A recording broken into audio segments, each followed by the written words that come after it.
This video shows Lakewood police officers arriving at Roaa Al Dhannoon's residence to conduct a welfare check following her being reported missing. Last time she was heard from was Sunday night at work, midnight. Any reason why they're concerned? Does it smell like something sour, maybe? Yeah. The officers left no stone unturned in their efforts to find her. However, despite their relentless hard work and overcoming numerous obstacles, their search tragically ended with the discovery lifeless body in a horrifying state. As detectives delved deeper into the investigation, dark secrets emerged, uncovering a killer who believed they had committed the perfect murder. Have you seen her from your neighbor? No, not today. When's the last time you saw her? I've seen her. On October 16, 2016, 24-year-old Roaa was reported missing from her apartment after failing to show up for work for 3 consecutive days. Concerned about her absence, her workplace alerted the police. Detective Kevin Kohu was assigned to perform a welfare check on Roaa on October 19, 2016. Upon arriving at her apartment, he received no response after knocking on the door. However, sensing that something was amiss, the police contacted the building's maintenance personnel to obtain a duplicate key. So while we're waiting for maintenance to let us in, we started knocking on doors and spoke with her neighbor. Hello. Hi. How you doing, sir? Have you seen her from your neighbor? No, not today. When's the last time you saw her? I've seen her a couple of days. Haven't seen Couple her of yet. days. How often do you usually see her? Maybe once or twice a week, but I do at least see the car. A neighbor mentioned that he hadn't seen Roaa for several days. While this wasn't entirely unusual, he noted that she had a son, and he would have expected to see them at least once during that time. As the police continued questioning the neighbor, alarm bells rang louder in their minds, fueled by the terrible, sour smell emanating from Roaa's apartment. A few minutes later, the maintenance worker arrived and provided a duplicate key, allowing Detective Kohu to enter the residence. The moment the door swung open, the police instantly realized that something sinister had unfolded inside. Lakewood Police! Anybody home? Lakewood Police! Roaa's room was in complete disarray, with belongings scattered everywhere. In stark contrast, her son's room was perfectly organized, with even a few packed bags neatly placed. As the police moved into the kitchen, they uncovered the source of the sour and decaying smell. There was a jug of milk on the table with a glass of milk next to it. It looked like there was a meal prepared. There was a pan that was filled with chicken, and it was all dried out, and it was just still sitting out. The boiled jug of milk, the cooked but untouched meal, and the chaotic mess in Roaa's room all indicated that she and her son had been taken from the house in a hurry.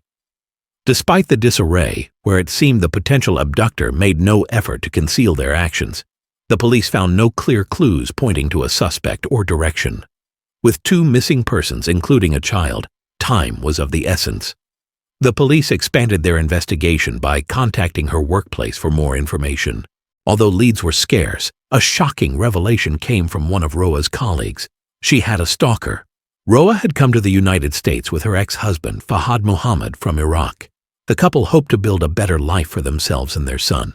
But Roaa soon realized this dream was unattainable as long as she remained with her abusive husband. After enduring several episodes of violence, Roaa filed for divorce and gained custody of her son. The court also issued several orders to keep Fahad away from her and the child. While these measures should have marked the end of her turmoil, Roaa was unaware that greater horrors still awaited her. The police learned that Roaa worked at a restaurant and had a close friend and colleague named Hamza. On October 22, 2016, Hamza was brought in for questioning. When asked when he had last seen Roaa, he revealed that it was the evening of October 16, 2016, the day she disappeared. He explained that he had visited her apartment that evening. They spent time talking and smoking a hookah together, but he added a chilling detail. They were not alone that night. Only 6, like 5:45, somewhere like that. She's like, what are you doing? Like, why don't you come over and stuff? I was like, you know what? Yeah, I was thinking about that too. I'll come over, smoke some hookah, and then I'll leave to soccer. Okay. She said, okay. And then I went. Hamza also revealed that Roaa lived in constant fear of Fahad, who had stalked her repeatedly. He described how Fahad would sometimes linger in the hallway of Roaa's apartment, seemingly to keep tabs on her. On the evening of October 16th, Hamza said Roaa was still gripped by this overwhelming fear. Before allowing him to leave her apartment, she cautiously checked to ensure the path was clear, terrified that Fahad might be nearby. So then at 6:45, 6:35, I told her that I have to leave. And I was gonna leave, and then she wanted to check from that little thing by the door if he's there, because sometimes he gets sent, and he was there. What do you mean she checked? What did she check? Like, like there's a door and there's a little eye peephole thing? Yeah, yeah. Okay. Because like I said, she's really afraid of him, Okay. Like, not afraid, but I would say, like, she doesn't want any problems with him, So then, and she was kind of all worried and stuff like that, In a startling revelation, Hamza disclosed that as Roaa nervously peered out to check for Fahad, she spotted him lurking in the hallway. This chilling sight confirmed her worst fears and heightened the sense of danger she felt that night. I was like, well, what do you mean to do? Like, if you want, I can leave. I don't care. Right. She was like, she looks out the peephole and like from the little he's thing. in the hallway? Yeah. He was in the hallway. She could see. Yeah. Okay. Yeah. He was there. Well, what exactly did she say to you? Okay, she was like, he was like, I don't care, you can wait, and and he can come in. But he said that, like, because, it's like, like I told you, like, the Arabic community, especially the Arab community, people talk about each other, blah, blah, blah, blah, blah, blah, blah, blah. So, like, and, like, for a woman, if something, came up, oh, like, there's a guy went over her house, or friends went over her house, and, and she's a woman, and she's, been married, and now she's, divorced. That's kind of like a big deal for them. So then I told her, like, what am I to do? I can leave from the door. So then she tells me, you know what, just get out of the back, and I was like, sure. Roaa was terrified that her ex-husband, Fahad, was outside her doorstep on the night she disappeared. Her overwhelming fear led her to send Hamza away through the back door instead of the front. This revelation immediately flagged Fahad as a person of interest in the case. Adding to the investigation, the police discovered that Fahad had previously violated a temporary protection order issued by the court, which gave them sufficient grounds to detain him. With this evidence in hand, the police obtained a warrant for Fahad's arrest and proceeded to his workplace to apprehend him. Hello. Hi, Detectives from Lakewood. Is there someone in your human resources department we can speak to? We need to talk to you. Okay, where's your plate? We are looking for Fahad Mohammed Said. Come in, I'll have somebody pull him off the cart. Hi. Detective Captain with Lakewood Police. How are you? Okay, all right, come on in. The officers, led by Detective David Kappa, quickly realized that effective communication with Fahad would be challenging, as he only spoke Arabic. Despite this language barrier, they proceeded with the arrest and prepared to interrogate him regarding his missing ex-wife, Roaa. We're going to arrest you. You violated your temporary protection order. So you're under arrest. Okay? Do you have any weapons, anything sharp, knives? No. Fahad cooperated fully with the police, offering no resistance during his arrest. He appeared remarkably calm, with his body language showing no signs of anxiety or hesitation.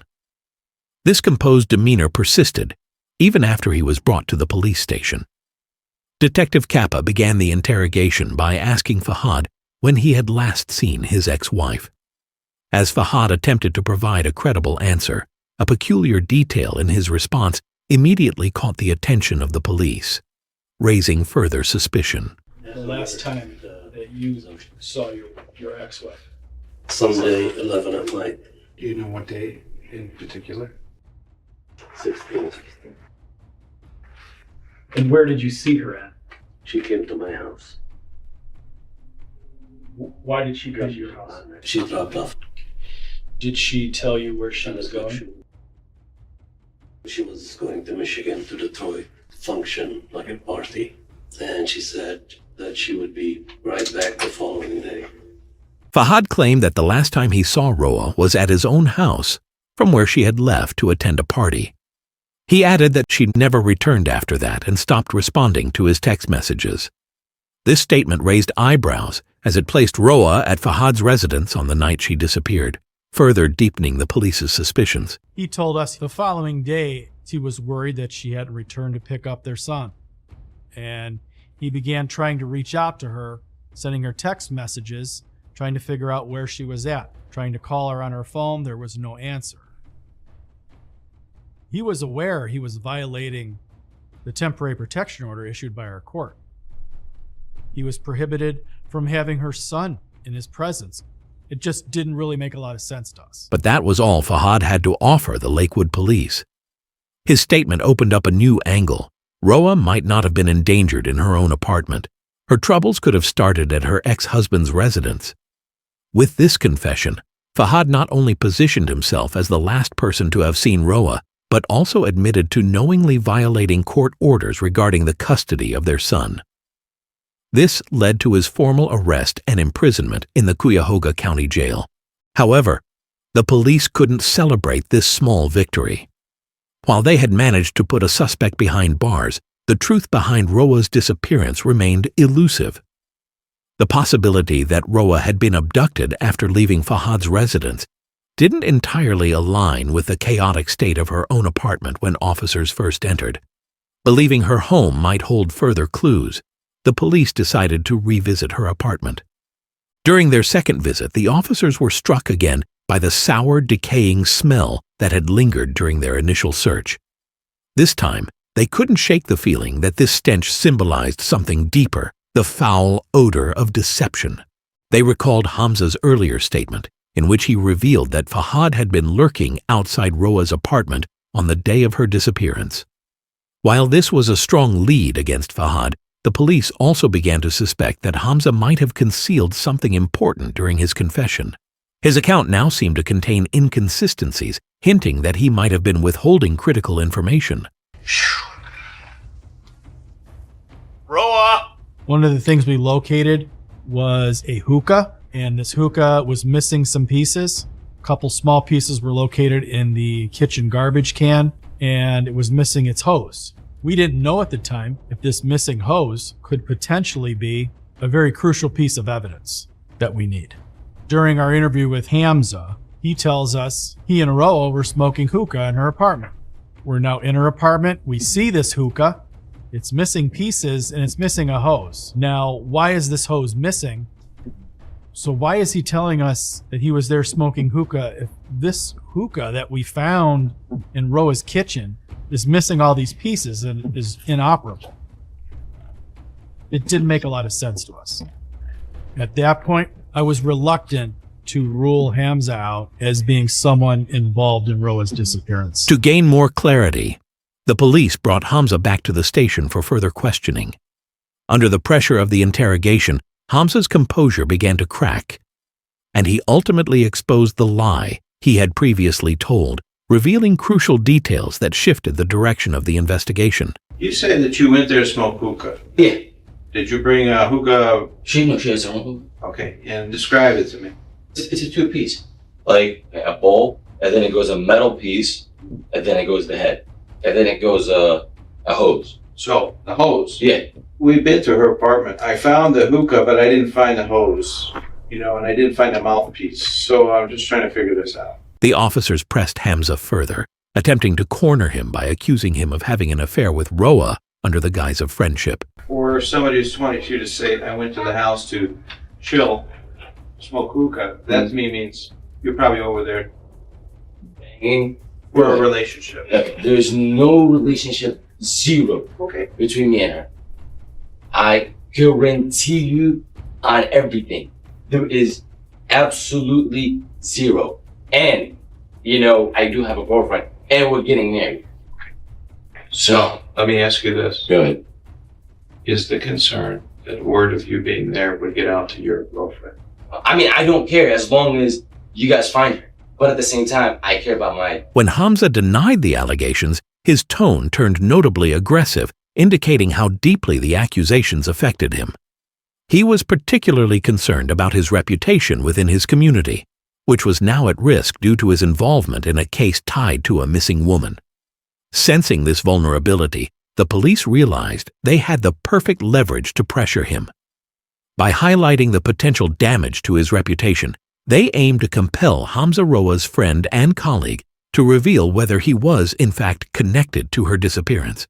Did you assist in Roaa's disappearance? No. Are you now located within the state of Ohio? Yes. Have you ever committed a traffic offense? No. Are you certain you had nothing to do with Roaa's disappearance? Yes. Hamza passed. I was comfortable that he was not involved in her disappearance whatsoever. But we're no closer to finding Roaa at this point. At this point, the police were running out of leads to solve the mystery of Roaa's disappearance. One suspect, Fahad, was behind bars for a separate violation, while the other, Hamza, had cleared himself after passing a polygraph test. Determined to dig deeper and uncover new clues, Detective Pat Foy decided to examine Fahad's phone records. In doing so, he discovered something intriguing. During the critical time frame when Roaa could have gone missing, Fahad had been in contact with an unknown caller. This new lead opened up the possibility of uncovering a connection that could explain what happened to Roaa. At that point, we're going to focus our investigation on any calls that he may have made, texts that he may have made, and also cell phone location. When we began to look at Fahad's phone, there was a phone number that he had contacted right around the time of Roaa's disappearance. We had a witness that placed Fahad near the apartment, and then we had a cell phone number of a person, yet unknown, who he was communicating with. Ammar Sami was identified as the mysterious caller, and when investigators tracked the location of his phone, it was shockingly placed right outside Fahad's apartment on the night Roaa went missing.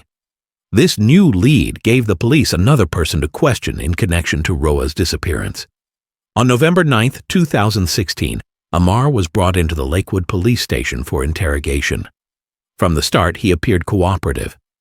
The detectives asked him about his calls with Fahad on October 16, 2016.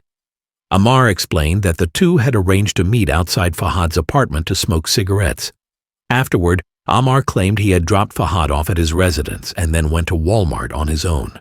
He also insisted he had no knowledge of Roaa's whereabouts or what might have happened to her. The day I'm focusing on is the 16th of October, the day that you were at work.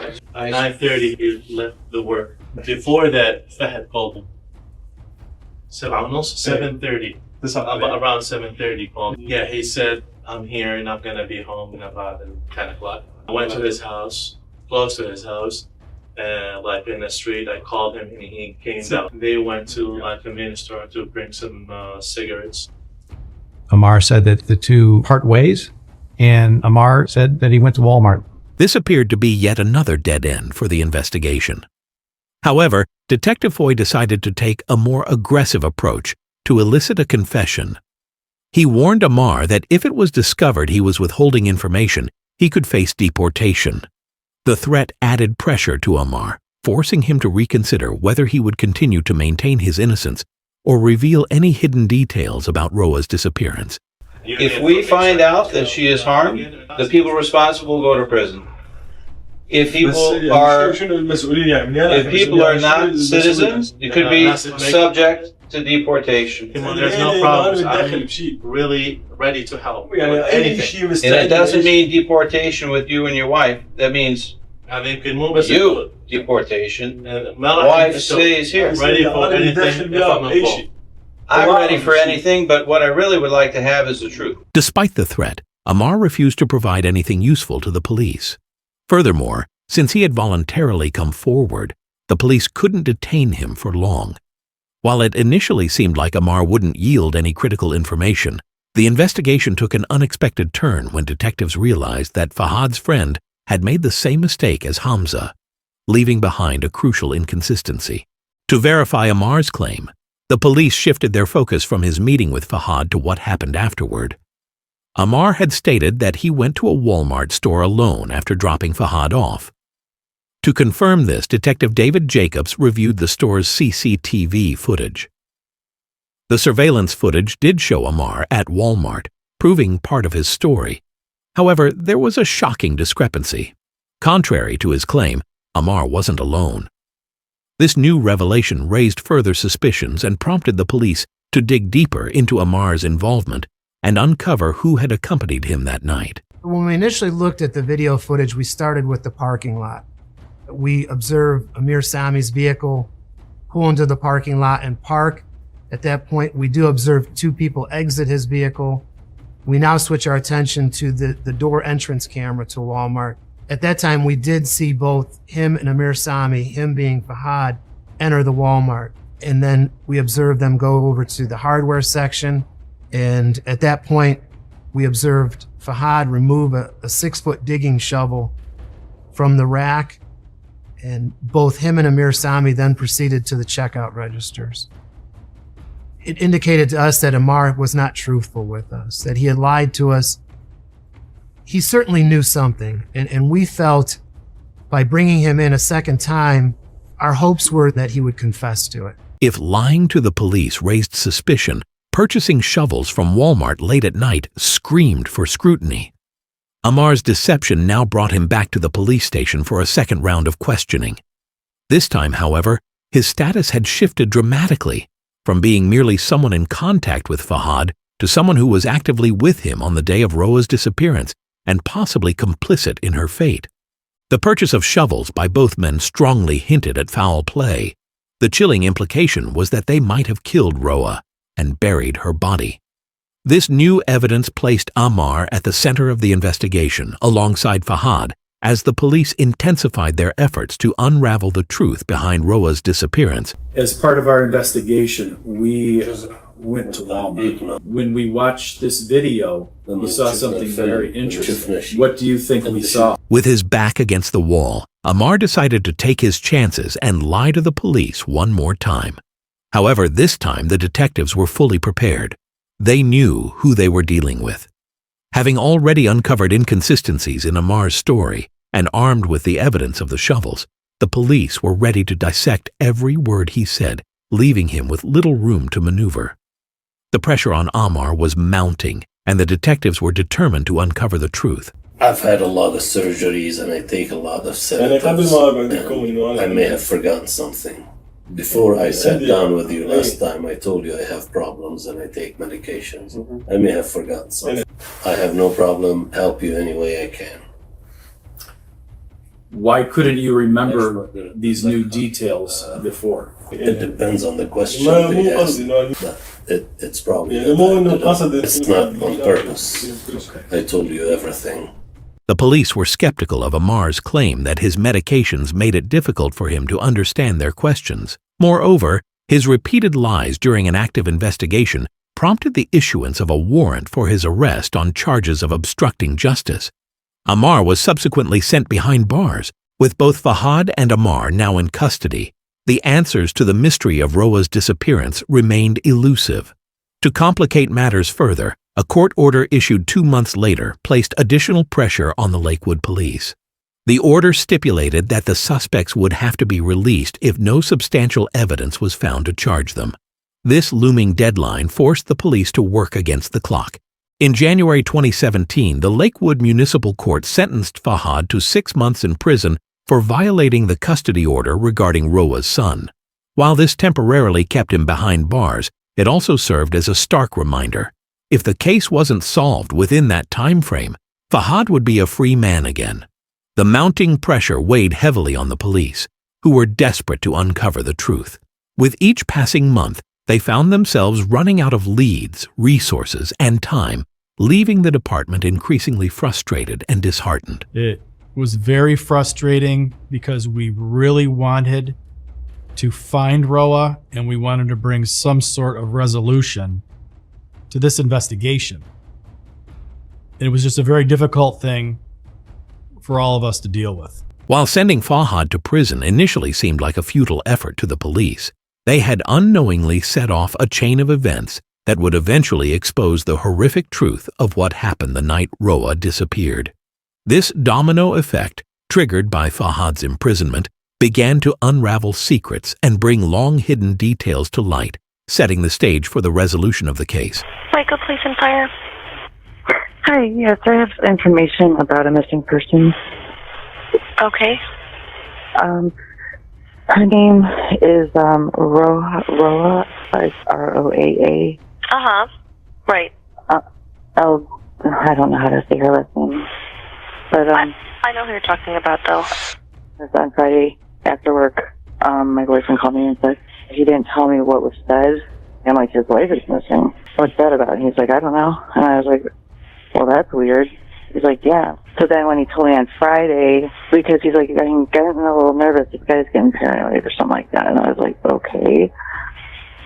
So I don't know, but I just wanted to tell you guys, whatever information you need to know. On April 2nd, 2017, the police received a crucial phone call. The caller explained that her boyfriend, an inmate in the same jail as Fahad, had overheard a shocking confession. She revealed that Fahad, speaking in Arabic, had confided in her boyfriend about Roaa's disappearance. Fahad had sought his newfound friend's help in keeping certain details hidden. The caller stated that her boyfriend was willing to assist the police by sharing the information he had learned. After months of scrambling for leads, the police finally had a much-needed breakthrough in the case, giving them a renewed sense of hope in their pursuit of justice for Roaa. My partner and I went to the county jail and picked this inmate up, and then he told me he has a map drawn, allegedly by Fahad, where Fahad had buried Roaa. What is this right here? Okay, first, you want me to tell you why he drew this? He wanted me to move the body. This new information was very exciting for us, but we did not want to get too far ahead of ourselves at this point yet. Allegedly, Fahad explained to this inmate he had come to Roaa's apartment on October 16th and had gotten into her building. He stated he keyed himself into her apartment. Fahad had looked down the hallway and noticed Roaa's bedroom door open. And he approached that door, and when he looked inside her bedroom, he observed Roaa having relations with Hamza. He did not make any sounds. He claims that he made a brief recording of the two of them in her bed. And I think that would be enough to anger him to a point where he could cause her some harm. The police soon realized that Hamza wasn't as innocent as he initially appeared. However, they set aside concerns about him for the moment, as they now had undeniable evidence pointing to Fahad as the one responsible for Roaa's disappearance and murder. Fahad had made the fatal mistake of confiding in the inmate about his so-called perfect crime. He expressed concern that the heavy rains of the season might wash away the soil covering Roaa's burial site. In desperation, Fahad sought the inmate's help to contact someone outside the prison to ensure his crime remained hidden.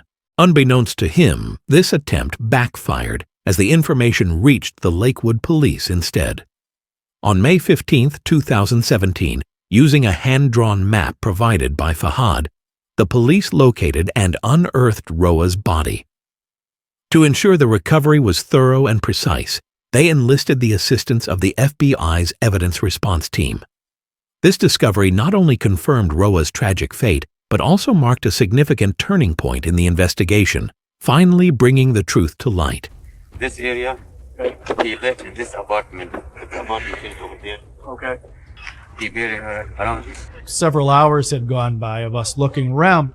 The supervisor of the FBI's evidence response team decided to grab a shovel, and he had dug maybe a 12-inch deep hole, and he said, "What's that?" And you ended up seeing the corner of a zipper to a, felt like it was a canvas bag. We began digging a little bit more around this area and started to smell decomposition, and we knew that this was the spot. We knew we had most likely found her, which was a relief to us, but I was aware that there was still a lot of more work ahead of us. Fahad was just 2 months away from completing his sentence and walking free when the discovery of Roaa's body drastically changed the course of events.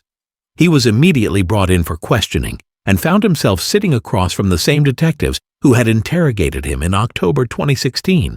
This time, however, the stakes were far higher.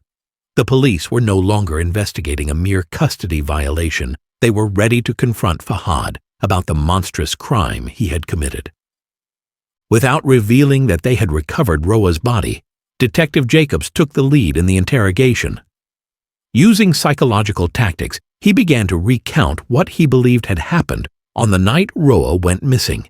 His goal was to rattle Fahad, breaking down his defenses and encouraging him to confess to the heinous act he had so meticulously tried to conceal. You were very angry when you saw her in bed with this other guy. If I wanted to, I would have killed the two of them.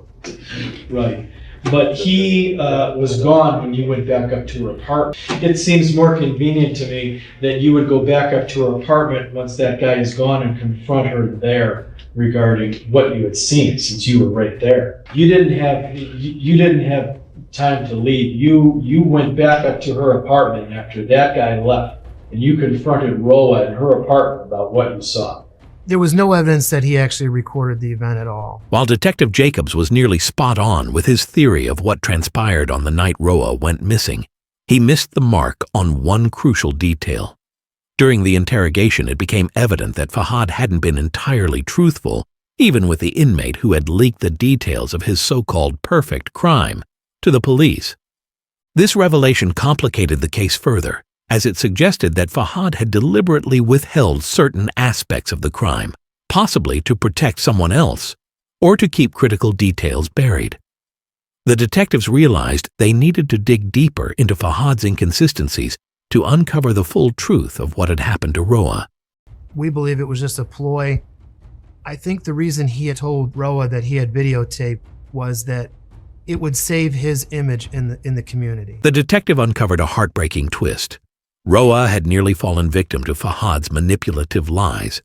She had come close to agreeing to reconcile with him, swayed by his promises. However, in her final moments, Roaa made a courageous choice. Instead of succumbing to the same dark pit of control and abuse that she had worked so hard to escape, she chose to fight for her freedom. This decision, a testament to her strength and determination, ultimately cost Roaa her life. Yet it also painted a clearer picture of the desperation and monstrosity that drove Fahad's actions, reinforcing the detective's resolve to bring justice to Roaa's memory. So during their interview with Fahad, he had indicated that Roaa wanted to reconcile, that she came back with him to his apartment. They had relations, their child was there, that they were going to get back together. It was at that point, sometime in the middle of the night, Fahad claims that he was restless, he wasn't sleeping. He hears something in the kitchen, he looks up and he sees Roaa in front of him, and he believes she's holding a knife. I'm looking at her, she's coming my way. She thinks I'm sleeping, but I'm wide awake and I'm watching her come towards me.